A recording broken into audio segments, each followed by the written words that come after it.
ಅಂಬೇಡ್ಕರ್ ಪ್ರತಿಮೆಗೆ ಅವಮಾನ ಖಂಡಿಸಿ ದಲಿತ ಪರ ಸಂಘಟನೆಗಳ ನೇತೃತ್ವದಲ್ಲಿ ಬೆಂಗಳೂರಿನ ವಿಧಾನಸೌಧಕ್ಕೆ ಪಾದಯಾತ್ರೆ. ಚಿಂತಾಮಣಿ ನಗರದ ಸರ್ಕಾರಿ ಹಿರಿಯ ಪ್ರಾಥಮಿಕ ಶಾಲೆಯ ಆವರಣದಲ್ಲಿ ಡಾಕ್ಟರ್ ಬಿಆರ್ ಅಂಬೇಡ್ಕರ್ ಪ್ರತಿಮೆಗೆ ಅವಮಾನ.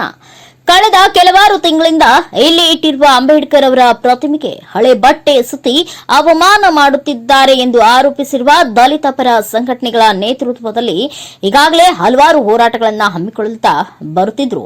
ಸಂಬಂಧಪಟ್ಟ ತಾಲೂಕು ಆಡಳಿತ, ಜಿಲ್ಲಾಡಳಿತ ಯಾವುದೇ ಗಮನ ನೀಡುತ್ತಿಲ್ಲ ಎಂದು ಆರೋಪಿಸಿದ ಮುಖಂಡರು ಬೆಂಗಳೂರಿನ ವಿಧಾನಸೌಧಕ್ಕೆ ಪಾದಯಾತ್ರೆ ಮೂಲಕ ತೆರಳಿ ಅಂಬೇಡ್ಕರ್ ಪ್ರತಿಮೆಗೆ ಅವಮಾನಿಸಿರುವ ಅಧಿಕಾರಿಗಳ ವಿರುದ್ಧ ಕ್ರಮ ಕೈಗೊಳ್ಳಲು ಹಾಗೂ ಹಲವು ಬೇಡಿಕೆಗಳ ಈಡೇರಿಕೆಗೆ ಆಗ್ರಹಿಸಿ ಪಾದಯಾತ್ರೆ ಮೂಲಕ ಹೋರಾಟ ಮಾಡುತ್ತಿದ್ದು, ಈ ಪಾದಯಾತ್ರೆಗೆ ಜೆಡಿಎಸ್ ಪಕ್ಷ, ಬಿಜೆಪಿ ಪಕ್ಷ ಬೆಂಬಲ ಸೂಚಿಸಿದ್ದು, ಮಾಜಿ ಶಾಸಕರು ಹಾಗೂ ವಿಧಾನಸಭಾ ಮಾಜಿ ಉಪಸಭಾಪತಿಗಳಾದ ಜೆಕೆ ಕೃಷ್ಣಾರೆಡ್ಡಿ ಅವರು ಪಾದಯಾತ್ರೆಯಲ್ಲಿ ಭಾಗವಹಿಸುವ ಮೂಲಕ ಸಾಥ್ ನೀಡಿದ್ದಾರೆ. ರವಿಕುಮಾರ್, ಎನ್ಕೆಎಸ್ ಟಿವಿ4 ನ್ಯೂಸ್, ಚಿಂತಾಮಣಿ. ಬೆಂಗಳೂರು ನೋಡೋಣ.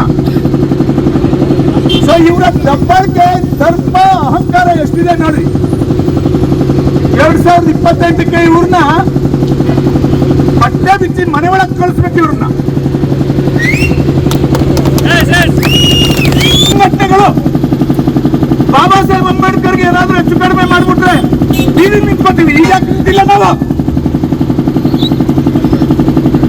ಸೆಲೆಕ್ಟಿವ್ ಆಗ್ತೀರಾ ನೀವು ವಿಷಯಗಳ ಬಗ್ಗೆ. ತುಂಬಾ ದಿನ ನಡೆಯಲ್ಲ ಇದನ್ನ. ಅದು ಯಾವ ಸರ್ಕಾರನಾದ್ರೂ ಇರಲಿ, ಬಾಬಾ ಸಾಹೇಬ್ರಿಗೆ ಅವಮಾನ ಆದ್ರೆ ಎಲ್ಲರೂ ಬೀದಿಗೆ ಬರಬೇಕು. ದಲಿತ ಸಂಘಟನೆಗಳ ನೀವು ಒಪ್ಪಂದ ಮಾಡಿದ್ರಲ್ರಿ, ಮಾತುಕತೆ ಮಾಡಿದ್ರಲ್ಲ, ಬನ್ನಿ ನಾಳೆಯಿಂದ ನಮ್ಮ ಜೊತೆ ಪಾದಯಾತ್ರೆಗೆ. ಸೊ ದಲಿತರ ಹಣವನ್ನ ಲೂಟಿ ಮಾಡೋದ್ರ ಮೂಲಕ ಸಂವಿಧಾನ ಬಾಹಿರವಾಗಿ ಆಡಳಿತ ನಡೆಸಿದ್ದಾರೆ. ಬಾಬಾ ಸಾಹೇಬ್ರಿಗೆ ಅವಮಾನ ಮಾಡೋದ್ರ ಮೂಲಕ ಇವರು ಅಂಬೇಡ್ಕರ್ ವಿರೋಧಿ ಧೋರಣೆಯನ್ನು ತೋರಿಸಿದ್ದಾರೆ. ಈ ಹಿನ್ನೆಲೆಯಲ್ಲಿ ನಾವು ಶಾಂತಿಯುತವಾಗಿ ಇನ್ನ 3 ದಿನಗಳ ಕಾಲ ಬೆಂಗಳೂರಿಗೆ ಪಾದಯಾತ್ರೆ ಹೋಗ್ತಾ ಇದ್ದೀವಿ. ಈ ಪೊಲೀಸ್ ಇಂಟೆಲಿಜೆನ್ಸ್ ಯಾರಾದ್ರೂ ಇಲ್ಲಿದ್ರೆ, ಇಲ್ಲೊಬ್ಬ ಪೊಲೀಸ್ ಕಾನ್ಸ್ಟೇಬಲ್ ಇದ್ದಾರೆ, ರೆಕಾರ್ಡ್ ಮಾಡ್ಕೊಳ್ಳಿ ನಾನು ಮಾತಾಡೋದನ್ನ, ಕೊಡ್ರಿ ನಿಮ್ಮ ಎಸ್ಪಿಗೆ.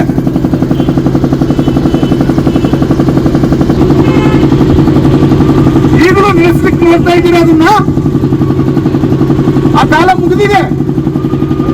ಇದು ಸಂವಿಧಾನದ ಕಾಲ, ಇದು ಪ್ರಜಾಪ್ರಭುತ್ವದ ಕಾಲ, ಇದು ಬಾಬಾ ಸಾಹೇಬ್ ಅಂಬೇಡ್ಕರ್ ಅವರ ಕಾಲ.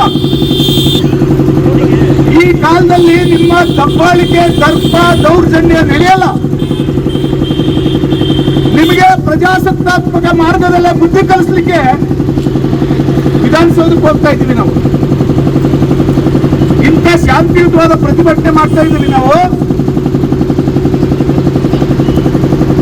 ಒಬ್ರು ಮಾಜಿ ವಿಧಾನಸಭಾ ಉಪಸಭಾಪತಿಗಳಿದ್ದಾರೆ, ನಾನೊಬ್ಬ ಮಾಜಿ ಮಂತ್ರಿ ಇದ್ದೀನಿ, ಇಲ್ಲಿ ಮಾಜಿ MP ಇದ್ದಾರೆ. ನಾವು ಪಾದಯಾತ್ರೆಯಲ್ಲಿ ಬರ್ತಾ ಇದ್ರೆ ಪೊಲೀಸ್ ಅಡ್ಮಿನಿಸ್ಟ್ರೇಷನ್ ಕಿವಿ ಕೊಟ್ಟಿಲ್ಲ, ಕಣ್ಣು ಕೊಟ್ಟಿಲ್ಲ.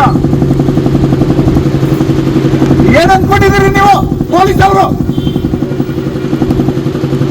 ಕಾನೂನು ಸುವ್ಯವಸ್ಥೆ ಕಾಪಾಡ್ತಕ್ಕಂಥದ್ದು ನಿನ್ ಜವಾಬ್ದಾರಿ ಅಲ್ವಾ ಮಿಸ್ಟರ್ SP?